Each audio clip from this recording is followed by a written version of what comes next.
welcome back to Franklin Covey's twice weekly podcast on leadership with Scott Miller. We've been around for 6 years, 350 plus episodes where twice weekly on Tuesdays and Fridays, I have the privilege of shining what is Franklin Covey's megawatt spotlight onto thought leaders around the world on topics related to making you a better leader. Franklin Covey is the most trusted leadership firm in the world, founded, of course, by Dr. Stephen R. Covey and Hiram Smith 4 decades ago, where we help organizations and individuals really achieve what matters most to them. Likely you have read The 7 Habits of Highly Effective People, the seminal book that our co-founder Stephen Covey wrote that has changed hundreds of millions of lives. And we use this podcast every week to make you a better leader. Perhaps it's a better solopreneur, entrepreneur. Maybe you're in the C-suite or leadership team of a large global company. Maybe you're a leader in your home, in your community, or in any facet of your life. We like to interview people that can make you more effective in whatever it is you're trying to accomplish as your legacy and your mission. Today, we have Eduardo Briceño. He is the author of this phenomenal book titled The Performance Paradox: Turning the Power of Mindset into Action. Now, often a lot of our interviews come from a referral. And sometimes they come from my weekly visit to Barnes & Noble with my 3 young sons. We have a policy, if they will read it, I will buy it. We walk out with a couple of feet of books every Saturday. They think Barnes & Noble is the library, but fine with me if they're going to read it. And I happened upon Eduardo's book at Barnes & Noble a couple of months ago and have invited him on to the podcast. With that, let's get down to business. Eduardo, welcome to On Leadership.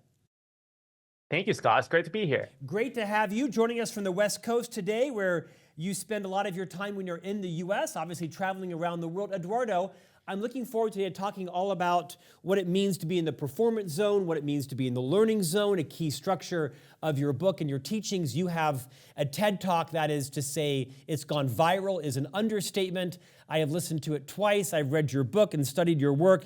Before we get into the actual concepts in the performance paradox, rewind a couple of decades and spend some time reorienting yourself to all of our listeners and viewers around the world. Where were you born? What did you study?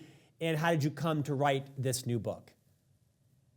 Sure, and thanks for the kind words, Scott. I am from Caracas, Venezuela. I thought I would live my whole life there, as everybody that I knew did. And I share something with you, Scott, I think, which is that I never guided my early life and my early career with what I thought would bring me happiness and joy. I just did what I thought I was supposed to do. I put my heads down. I worked, to get good grades in school and then to try to study something that would give me a safe job, that if there was a recession, I could still have a job and provide for my family. So I studied things that I was not passionate about. I studied chemical engineering and I studied finance, which I ended up enjoying more. But in college, I learned about this thing I had never heard about before called investment banking. It sounded amazing. I ended up doing that in Wall Street in New York City.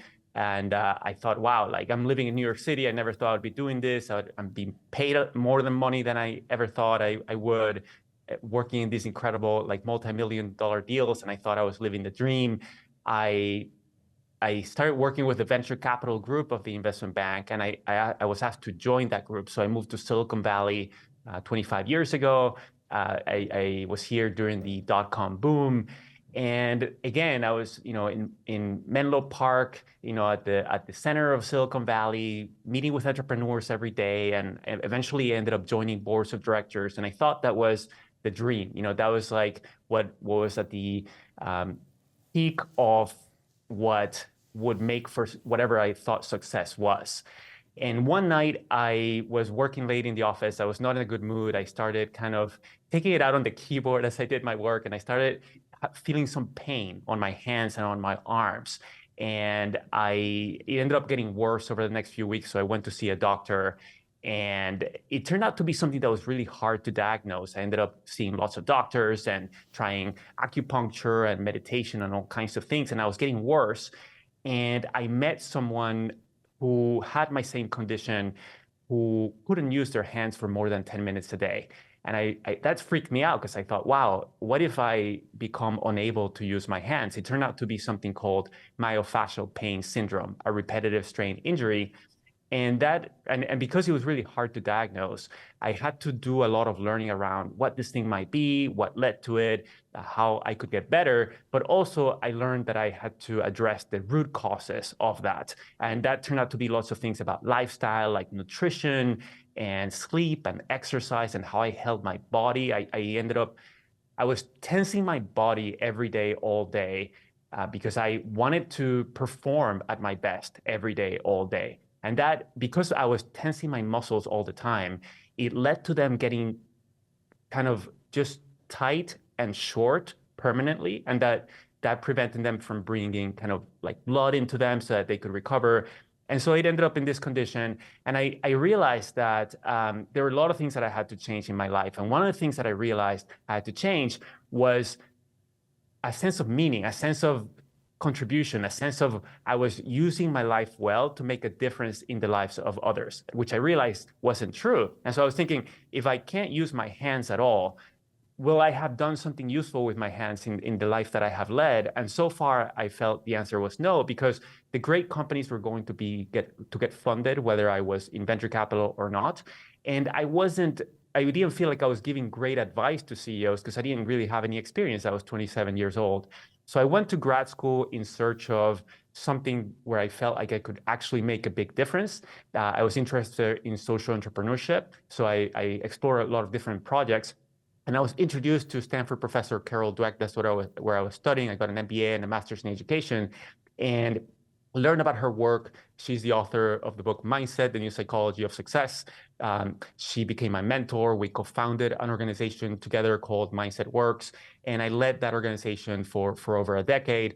And that led to the work that I do now, which is about helping people and organizations develop learning and cultures of learning and high performance. So did that at the beginning in education in schools, and over time, I started being asked to do more and more public speaking for businesses that wanted to foster cultures of learning and high performance.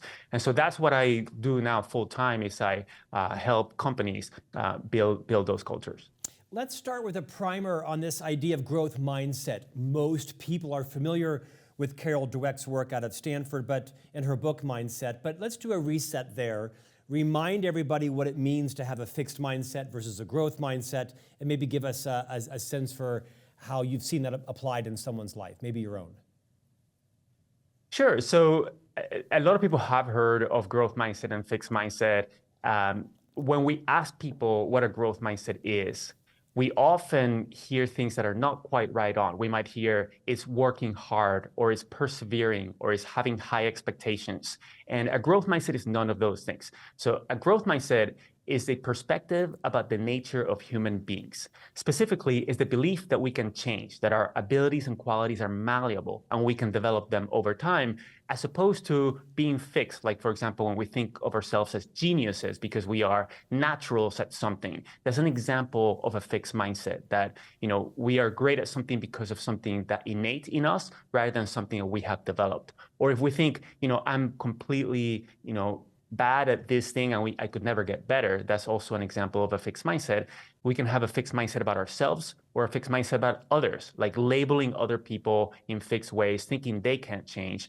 And what a fixed mindset does is it creates a self-fulfilling prophecy, right? Because if we believe that we can't change, then we don't believe we can improve, because change is necessary for improvement. So we don't do the things necessary to improve. Same thing, if we believe somebody else can't improve, then we won't share useful information with them, like honest feedback that points to an opportunity for them to improve. And so that is what a growth mindset and a fixed mindset is a belief about the nature of human beings, and it is necessary but not sufficient in order to foster growth.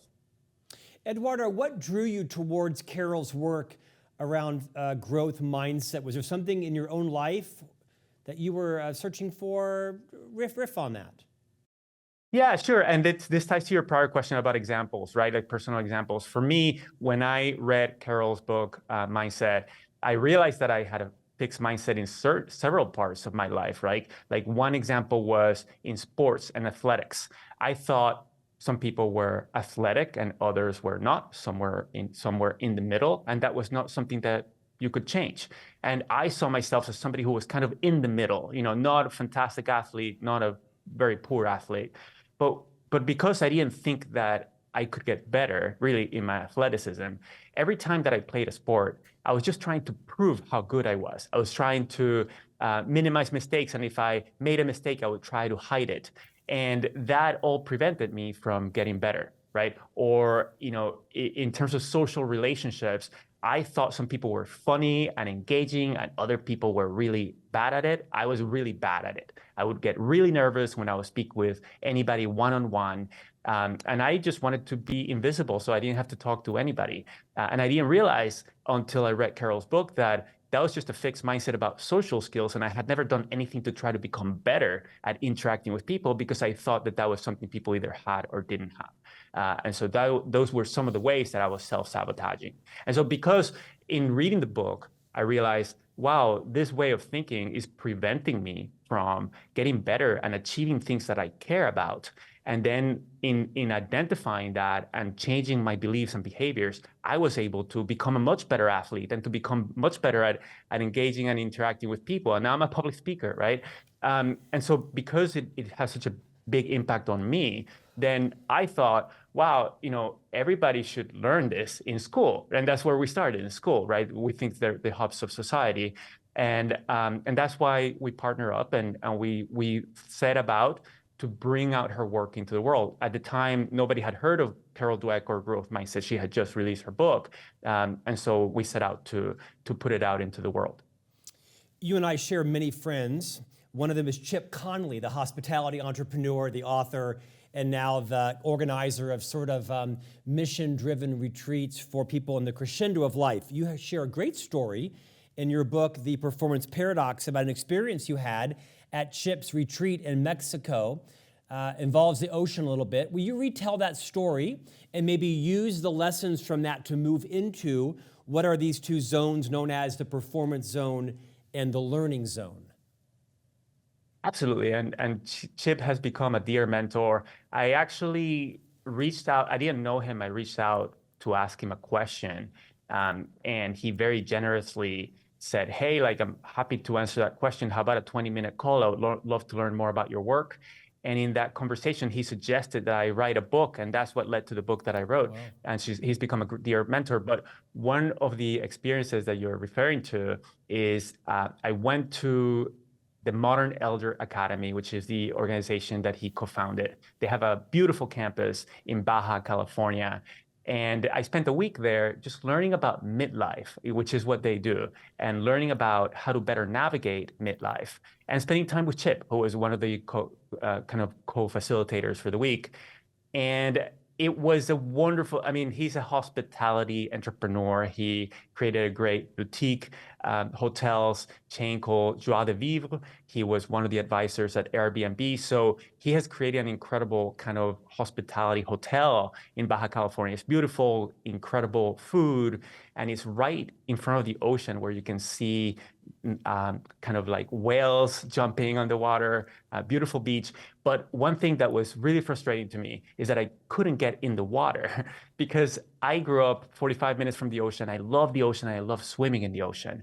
And so that was the only thing that I was frustrated by. And we were asked not to go into the water because the water was very dangerous. I didn't want to, not follow the instructions from my dear mentor and his organization and get people into trouble. But we were told that about a mile away, there was a beach, a public beach, where we could go in the water and it was safe. So early one morning, I jogged there and it was amazing. It was like paradise. There was nobody there. I went in the water. I'm very comfortable in the ocean. I got past the waves. I was kind of floating and just being mindful and really present and enjoying the present moment. And next thing I know, I look around and I'm really, really far away from shore. And wow, there must be a strong current. This really is a strong ocean. So I started swimming toward shore. So my goals changed from really having a great morning and enjoying, to just trying to get to the shore. That was the most important thing. So I was swimming to shore, and after a minute or two, I look around and I have not made any progress. So I realized, oh wow, I must be in the middle of a rip current, which I had heard about growing up in the ocean, but I had never been in one. And luckily for me, I realized, okay, this is a dangerous situation. And what I need to do is not swim toward shore. I need to swim perpendicular to shore because I need to get out of this rip current. So I turned 90 degrees. I was I was swimming parallel to shore. And it's a little scary because at the beginning, you continue to get pushed away from shore. And I was really far. And but after a few minutes, then I started kind of turning a little bit more toward shore and turning a little more. I was tired, so then I turned to my backstroke rather than scroll. And then eventually I started kind of feeling the waves a bit in front of me. I turned back to freestyle. I was just performing like straight to shore, trying to get there. And then I eventually let a big wave tumble me towards shore, to which felt like forever. And eventually I got up, I was dizzy, but I was safe and I had survived. And that is an illustration of the fact that sometimes when we have a goal, we drive straight toward it, and that might not be the best way to get there. Often what we need to do is to explore what might be better avenues, what might be better strategies, what might be people who might help us get to our destination. And it might not be evident or like a straight line from the beginning. And so the performance zone and the learning zone is the performance zone is when we're trying to do something as best as we know how, trying to minimize mistakes. And that's what a lot of us tend to spend all or most of our time doing, that, just getting things done as best as we know how. And the paradox is that when we do that, we lower our performance. When we are stuck in chronic performance, just worried about only getting things done, we get less done than if we also engage in something else, which is leaping beyond the known. That's the learning zone. Trying things that may or may not work, making mistakes and learning from those mistakes, soliciting feedback, debriefing, reflecting. All of those things are examples of things that are different from just getting things done, and they're necessary in order to foster continuous improvement and innovation. Eduardo, you write in your book that while the performance zone focuses on flawless execution, the learning zone is about inquiry, experimentation, and reflection, and integrating both are essential to growth. I mean, I would think that the majority of organizations aren't just focused on, but are obsessed with flawless execution. Is understanding what do the best performers do, go do that. What are our systems, our strategies, our structures? Let's get as minimal variation as possible in our workforce and have them focused on that. I'm guessing that the learning zone is probably somewhat counterintuitive to organizations that have built so much focus and discipline around flawless execution. Is that not your experience? How would you respond to that? Yes, I find when I share these ideas with people and with leaders, it creates a lot of clarity, because there's an implicit assumption often that what we need to do to succeed is just to work hard, put our heads down, do what we know works, minimize mistakes, and that's what's going to lead us to success. And so we learn that.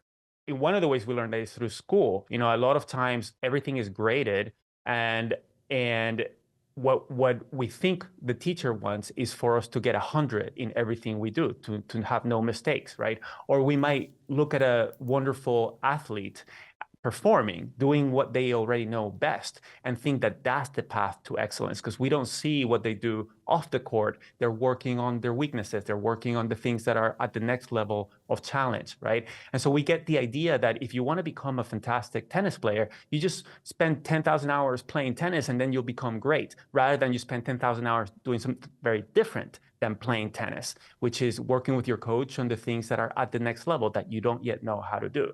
And so when I share these ideas with leaders and professionals, I actually do live polling in my sessions, and people reflect and share their thinking. And more than 90% of people consistently say, wow, you know, we're not engaging in the learning zone as much as we want to, as much as I want us to, because people go to work trying to do their best every day, and they have the implicit understanding that the way to do that is to minimize mistakes all the time. And so we need to be deliberate, about how growth and improvement happens, which is something different than that. And then what are the systems and habits that we need to build as individuals, teams, and organizations in order to make that the default, the way that we work, by ourselves and with each other. Eduardo, if our listeners and viewers are at all like me, and my wife insists that no one is like me, but just go with that for a moment, I'm guessing they're digesting your work, thinking about their own career right now. They may be thinking less about their company and more about what's working for them in terms of the roles they have in life and their career. I mean, I have authored 7 books. I have taped 600 radio and podcast interviews. And right now, as I read your book, I've been thinking, okay, so my current strategy is to write 7 more books and tape 600 more episodes. And I've had to ask myself, is that working for me? Is it getting me to where I want to be? Am I in the performance zone versus in the learning zone? This adage we hear, most people will say they've got 20 years of experience when they have 1 year repeated 19 times. And it's funny and pithy, but there's some truth in that. How does someone know when it's time to move from their own performance zone into the learning zone? Do these happen simultaneously? Is it a pivot back and forth? Give us some guidance on that. Sure, I'm happy to share insights on that. I'm curious on what some of your reflections were, because it strikes me when I wrote my book, I learned a ton as I interviewed people, as I dove deeper into the research, as I had to think about illustrations. Then that led me to new ways of thinking. When I obviously in interviewing people, you're asking questions, you're learning. So it seems to me like in your work, performance and learning is integrated, which I think is the greatest opportunity for all of us, because we spend so much time working, in shifting the way we work so that we do it not only through getting things done, but with the 2 goals of getting things done while also learning and improving along the way. It seems to me like that's what you do.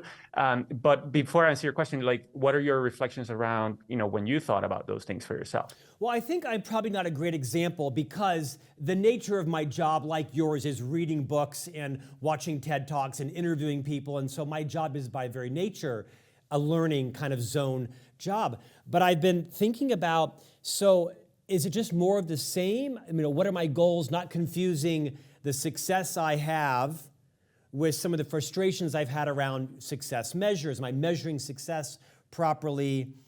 I guess what your book did for me was to ask myself, should I just quadruple down and do more of the same and it will pop big for me, or should I pivot significantly and say, yeah, I did that. I wrote 7 books and I hosted 3 podcasts and now that's done and I should move to something entirely different. I'm not sure I'm a great example, but your book certainly got me thinking about how much am I sort of working harder and just doubling down more versus is there a pivot in mind? Is the learning zone not learning how to do what I'm doing now better, but learning maybe something else new and better? Great. So I would offer that for anybody, for you or for your wife or anybody else, a lot of this is about being intentional, and to be intentional, we need to be clear. And so what do I mean by that? One very simple strategy that anybody can use, for example, is to remind ourselves every morning of what one area am I trying to proactively improve and how am I going about it, right? So if we build eventually an automatic habit where we are reminding ourselves of some important things every morning, one of them is what I'm working to improve and how, then that's going to get me into learning zone habits every day where I'm going to improve at that thing. And so then you can ask questions like the ones that you're asking, like, is it that I want to get better at what I'm currently doing? And so if I am going to be, an author or a podcast host, what aspect of that specifically am I going to be working to improve, and how? But it can be something completely different, like you're saying. And in order to answer those types of questions, I think we need to be clear about what we care most about in our lives. What psychologists call our hierarchy of goals. If I am a podcast host, we can ask the question, why am I a podcast host, right? Like, why is that important to me? And that will give me an answer. And then I can ask why again, and why again, and why again. And that gets us to the highest level values and goals that we have in our lives, our pursuits. And then we can ask ourselves, how do I get better at that, at the thing that I care most about? And the answer might be becoming a better and better podcast host, or it might be something different, or it might be to add something to what you do, to your cadence and to your kind of the mix of work and personal things that you do in your life. So those are some of the things that we can kind of think about, and then think about, do we want to engage in those things on my own, or also do I want to build a community of people that I'm learning with and performing with in order to do those things together?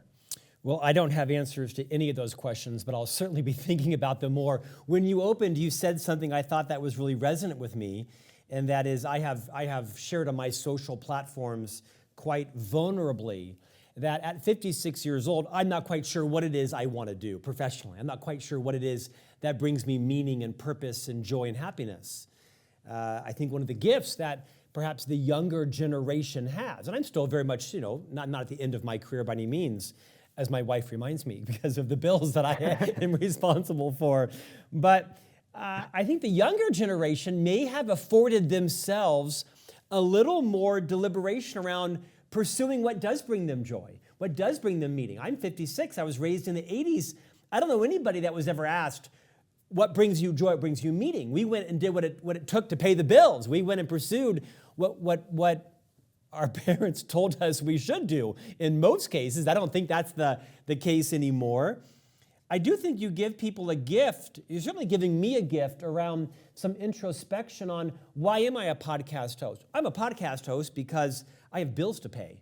And it's a talent subjectively that I've built and am building. I'm not going to pivot to be a dentist. I'm not going to be a federal judge. And I probably won't own a car dealership. But to your point, I'm really thinking from reading your book, what is that balance between being in the performance zone, especially when I tape, 6, 8, 10 interviews a week across all 3 podcasts, versus being in the learning zone? And do I want to learn to be a better podcast host and author, or do I want to learn to be something better? I think it's just a question that I'm asking myself as a result of reading your book. I want to pivot because you teach a model in your book called the growth propeller. And I'd like to take the remaining minutes of our time and talk about that. It has 5 elements. You call it the growth propeller: identity, purpose, belief, habits, and community. Would you explain first, what is the growth propeller, and maybe take a minute on each of those 5 elements? Sure. So the growth propeller is a framework with 5 elements on things that we can think about and work on in order to become master learners and performers. And so, as you said, so picture a propeller with 3 blades. One is beliefs, one is habits, and one is community. And in the center of the propeller, the axis, we have those 2 elements of identity and purpose. So when it comes to identity, kind of who are we evolving to be, both in how we think about ourselves, how we want others to think about us. And sometimes we are really tied to a very fixed sense of identity that prevents us from changing. And if we can't change, then we can't improve. So one thing that we can work on identity and think about is, do I think of myself as a learner? Do I think of myself as someone who's always continuing to evolve as my default, proactively? Not something. Growth and learning shouldn't be just reactive. When we make a mistake, we learn, but rather is change the default. And how am I driving my own change? Is that part of my identity? That's the identity piece. The purpose is what gives us energy to do everything that we do, including engaging in the learning zone and the performance zone. So in terms of organizations, organizations with a strong sense of purpose and mission, that they feel they're making a big difference in the world, and they foster that in their staff, that gives people an energy to collaborate and to put effort into learning and performing. And for you, and for a lot of parents, right, it might be just to help their kids thrive. And so if for parents who are kind of working only kind of for a paycheck, that can give them a strong sense of purpose if that's providing something that's really important to them and that's going to help their kids thrive, right? But for me, eventually, my wife and I like to spend below our means. And so when I was making a lot of money in venture capital and investment banking, at some point I I had a strong sense of purpose in driving for money before that, but when that went away, I felt a void, right? So I got sick, and so I needed a different sense of purpose. That's where I connected with contributing to others and making a difference in other people's lives. So that was my path.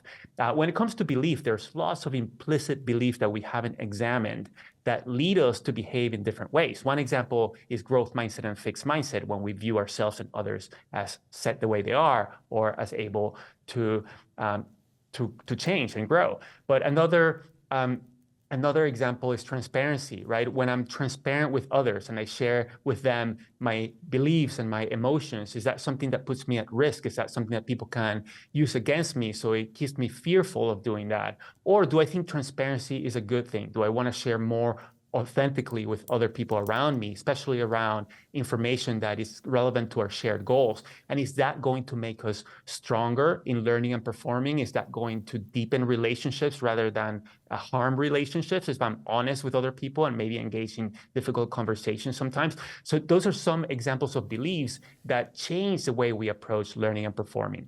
Then there's habits. Most of our behavior is driven by unconscious and automatic habits rather than by rational decision making. And so being mindful about the habits and systems that we put together to perform and to learn. Often in our lives and in our work, we have lots of habits and systems that are driven toward performance, and those are important, but we often don't have enough systems and habits that are driven for learning.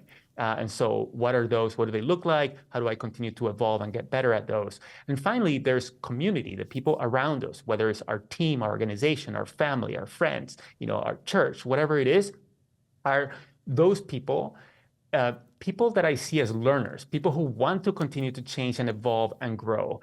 Are they interested in soliciting feedback and examining mistakes and sharing with each other what they're looking to improve upon? And are we collaborating on that?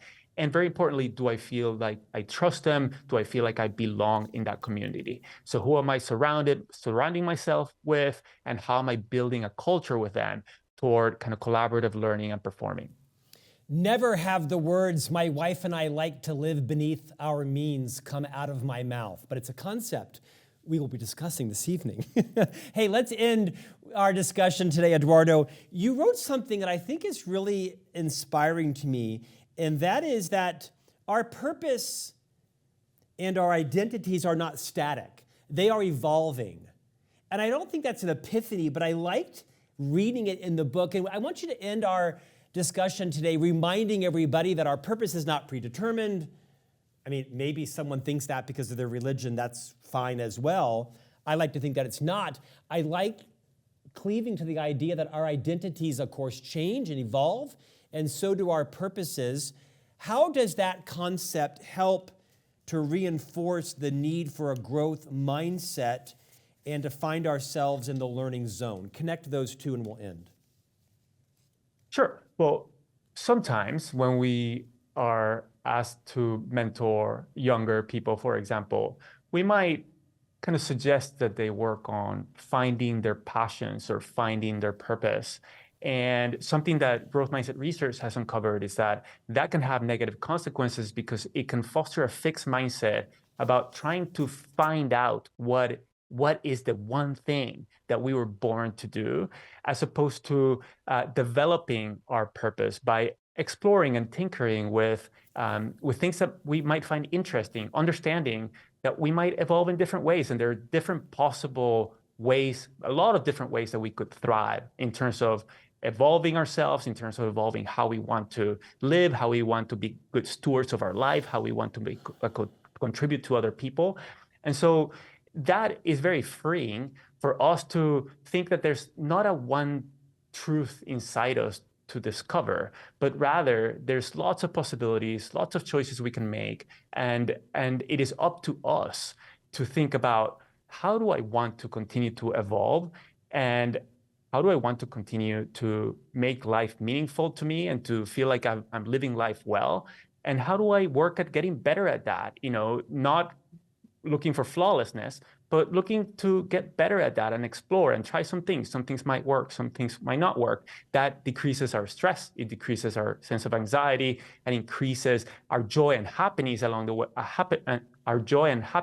way, because a growth mindset doesn't just lead to higher growth and higher performance. So it's not just about the outcomes, but it's also about the journey along the way. The process is a lot more joyful because we're asking more questions, listening better, experimenting, discovering more about each other, building deeper relationships, and that makes for a more joyful and fulfilling life. Eduardo Briceño, your book is The Performance Paradox, Turning the Power of Mindset into Action. You are the CEO of Growth.how and the co-founder of Mindset Works. Thanks for your time today. Thank you, Scott. Great to be here. And we'll see you back here next week for a new conversation on leadership.